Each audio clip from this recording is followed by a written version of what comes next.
Yo, what's up, man? How you all doing? Welcome back to my channel. Hope you all having a wicked day. I hope you all had a nice Christmas and New Year's and all that. And yeah, first of all, I want to just apologize really because I've not made any videos for a while. Basically, I had a really tough Christmas. You read the title right. I'm not joking. I'm fully serious. So I'm just gonna explain like what happened during my Christmas. Explain a little bit why I've not been why I've not been available to make videos, stuff like that. This is a return now, so I will be from here on out getting back on the routine. So like I said before, we got the second channel as well, so we're gonna balance that out, see how it goes. But yeah, and we got a new microphone as well, so just to test it to see what it's like. So yeah, let's see who clicks this video. Probably no one. But yeah, like it says in the title, I thought I was gonna die on Christmas Day as well.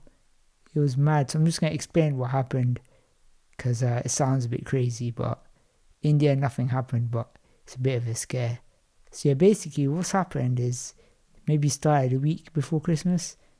Another thing I must say, this is not scripted. I've not wrote it down, so it might be a bit of a messed up video, but let's see in there.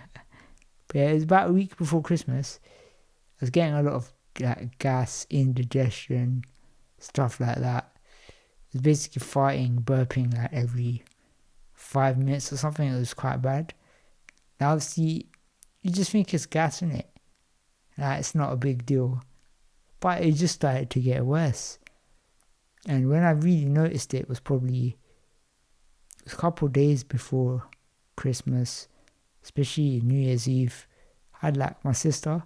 She came to my house for Christmas. For Christmas Eve, sorry. And then my plan was to go to my uncle's house on Christmas Day.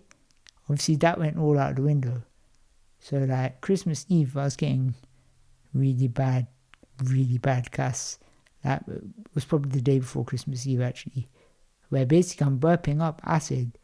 You can smell it and it's a really strong smell. And basically just burping almost every 30 seconds. It was very uncomfortable. And you know like when you're ill and you cough a lot and then you get tired? It was like that but with burping. So it's constantly just like gagging and doing that. It was all day pretty much. And then I had to book an appointment with the GP. So just to get it checked out and make sure it's nothing serious in it. So I went to the GP and basically everything the GP did was wrong. She basically prescribed me with some medication that actually made the gas worse, which is ridiculous. And then basically she said, take this medicine for 2 weeks, and if it doesn't make a difference, then call us again, and we'll see you again. I don't know about you, but what kind of advice is that? Bruv, I've come into the GP with a serious issue, and you've not even bothered to check it properly. You just give me medicine, then off you go, mate. Like, I don't know what's happening nowadays, but NHS is I don't know, man. It's not what it used to be. Doctors don't really give a toss anymore, man. They just give you tablets so you get out of the office, innit? Like, it doesn't seem like they actually care or want to help you. So she just fobbed me off, basically. So I was like, she's a GP, she's a doctor. She probably knows what she's talking about, right? So I did what she said. The medicine didn't even help. It was a complete waste of time. It really was. So we did what she said, and she told me to drink like peppermint tea because apparently that's good for gas. It made it worse, mate. It made it really, really worse. So obviously this is New Year's Eve. I'm surprised I even got an appointment, to be honest. And obviously that day my sister and brother-in-law were coming to my house. So that day it was really bad gas. It was horrible. Like I said, you're burping acid. It stinks and it's constant. It's real. I can't really explain the pain in your chest. If you've ever had gas, you know what I'm talking about. But it can be very, very painful. And this was, I've never experienced pain like this before. And it got worse. It got worse. Every time I ate food, it got worse. Got to the point where I was feeling sick, I couldn't eat. Again, if you got gas, you know what I'm talking about. Your appetite's all over the place. can't eat, you feel sick all the time. And if you don't eat, it actually makes it worse because your stomach needs food to break down. There's acid in your stomach, and that acid is what breaks the food down so you can digest it. So if you don't eat food, that acid stays in your stomach and it's just churning, so you actually get more pain. So it's a bit of a catch-22 because you can't eat, you feel sick, but if you don't eat, it gets worse. And liquid food doesn't seem to help. You need to eat solid food. So basically, that's what happened. And then the whole New Year's Eve was gone. Obviously, my family were around. They could see I wasn't in the mood. I wasn't up for it. It was a bit of a shit time, to be honest. But I thought it would pass. So see, the day ended. I went to bed. This was probably about 11 o'clock. My carer came, put me to bed. And I was burping up and stuff, but I was like, I'll go to sleep, wake up tomorrow, we'll be fine. It's Christmas Day, it will be a nice day. Go see my family. It will be good, innit? Nope. I went to sleep and then maybe, what time was it? About 2 o'clock in the morning. I felt sick. I thought I was going to throw up. So I had to call my carer. And obviously I'm in bed at this time. So yeah, he hoisted me out into my day chair. And I was sitting in the day chair. And my God, my chest was pounding. And on, I think it's the left side of my chest where your heart is, I was getting some mad pain. So this is when I started to think, this is not gas, something's wrong here. So I had to sit up. I was burping a lot, as I was constantly throughout the day. And then I started getting a bit lightheaded, started to get sweaty hands. And I don't know if you know, but these are all signs of heart attack. So basically, I thought I was having a heart attack. Serious pain in my chest, feeling sick, sweaty, palm hands. So basically, I thought it was a heart attack. So we called an ambulance because I was scared. But basically, I found out later on I had a bit of a panic attack as well, which has been happening now and then recently to me. But basically, it wasn't a heart attack, but it felt like it. So we called the ambulance. They came.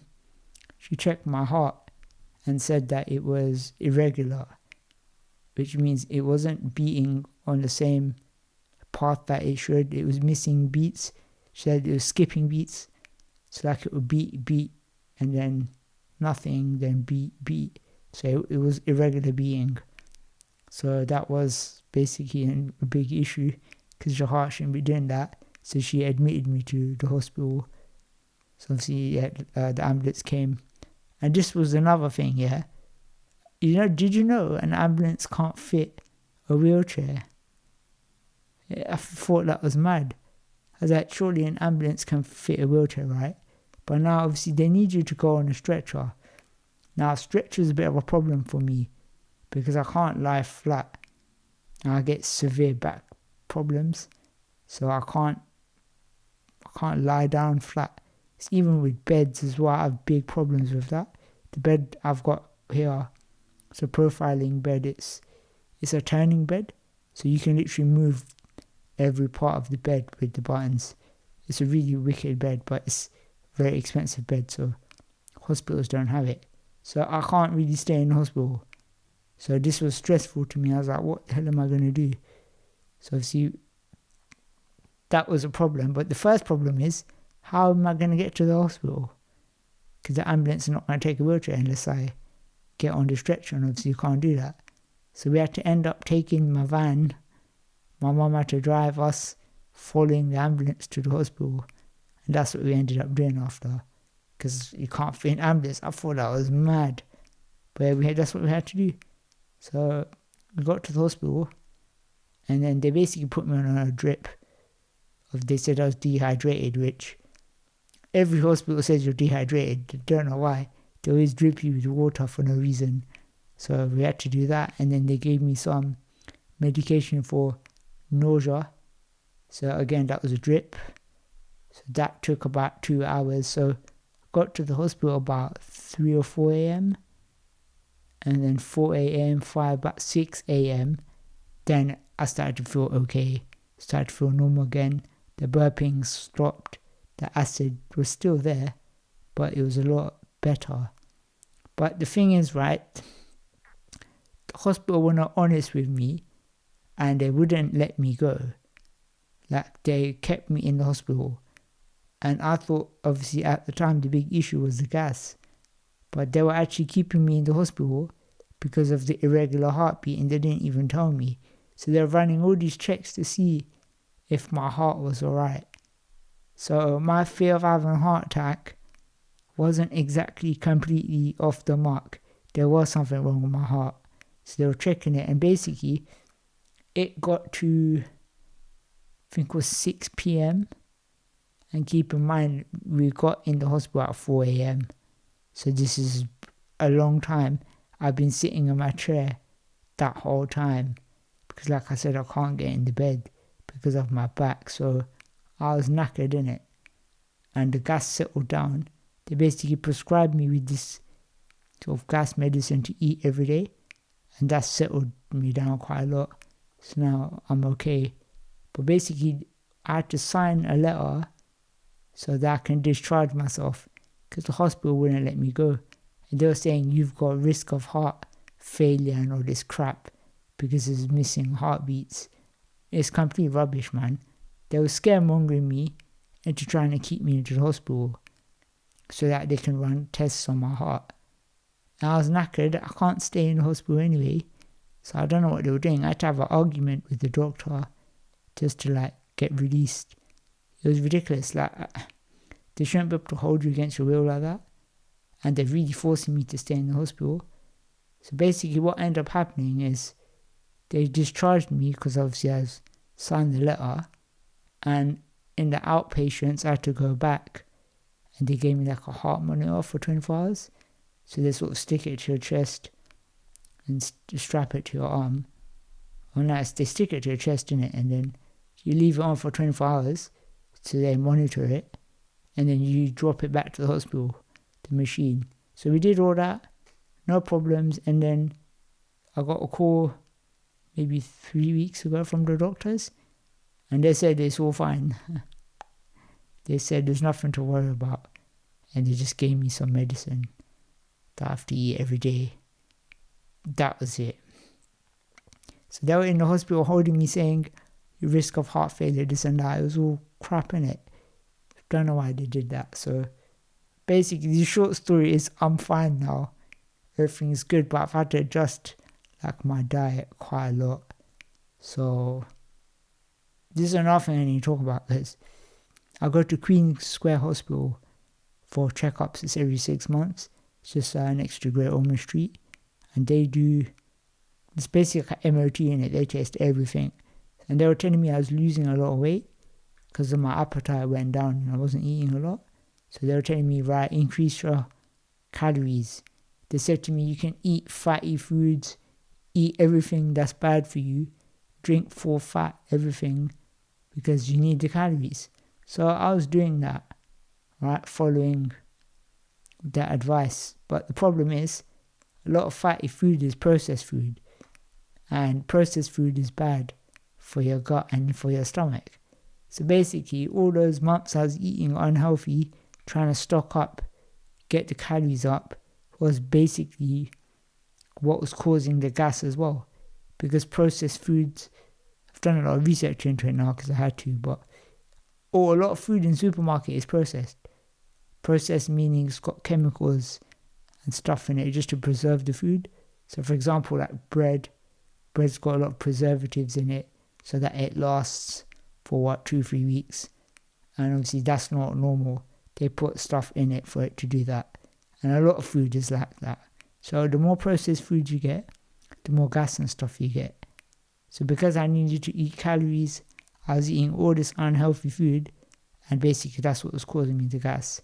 So now I've had to completely cut out processed food. But the thing is, now my calories are dropping, which means I'm losing more weight. So what do?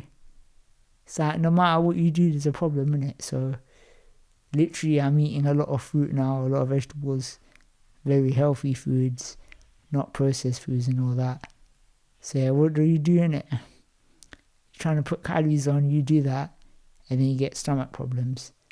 But yeah, I can't tell you how painful that gas was on Christmas Day. Like I said, I thought I was having a heart attack. But yeah, that's basically what happened to me, and I was a bit shook up since that. Confidence was completely gone, so I didn't really want to jump on the camera and talk about stuff like this. Obviously, I don't know who's going to watch this video because the channel is on football net, not this, but let's see what happens. But yeah, so yeah, that was literally just to speak about that. Yeah, if you like videos like this, let me know, because I can talk about some experiences maybe like this that I've had in the past. But yeah, that shook me up. Now I feel confident again, so we're going to get back on the video grind.